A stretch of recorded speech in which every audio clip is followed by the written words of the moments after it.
સુરત શહેરમાં એક હૃદયદ્રાવક ઘટના સામે આવી છે, જેમાં એક પાટીદાર યુવાન હીરા દલાલે દેવાના ભારથી કંટાળીને આપઘાત કરી લીધા હોવાનું જાણવા મળ્યું છે. ઘટનાને લઈ સમગ્ર વિસ્તારમાં શોકની લાગણી ફેલાઈ ગઈ છે.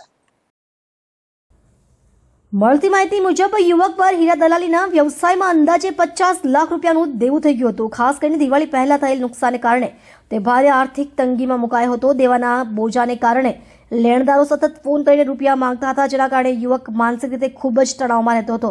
આપઘાત પહેલા યુવકે રડતા રડતા 3 વિડીયો બનાવ્યા હતા, જેમાં તેણે પોતાની વ્યથા વ્યક્ત કરી હતી. વિડીયોમાં તેણે જણાવ્યું કે હું લેણદારોના દબાણથી કંટાળી ગયો છું, મારાથી હવે જીવાતું નથી, મારા બાળકો હજુ નાના છે, છતાં પગલું ભરવું પડી રહ્યું છે.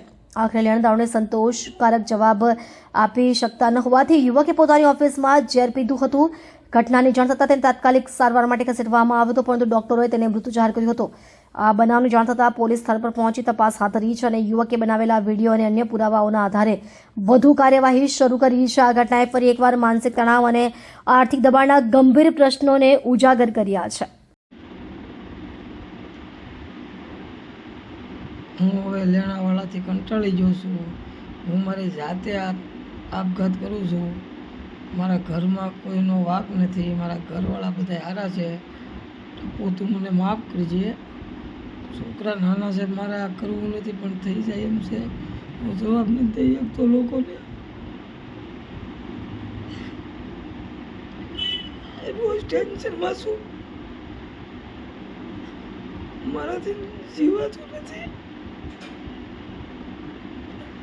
મને માફ કરજે.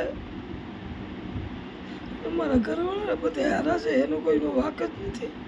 હું મારી જાતે કરું છું, કારણ કે મારાથી જવાબ નથી દેવાતો. મારી પાસે એવો કોઈ ધંધો નથી કે પૈસા આવી જાય તાત્કાલિક. ઘરવાળાને કહી નથી શકતો.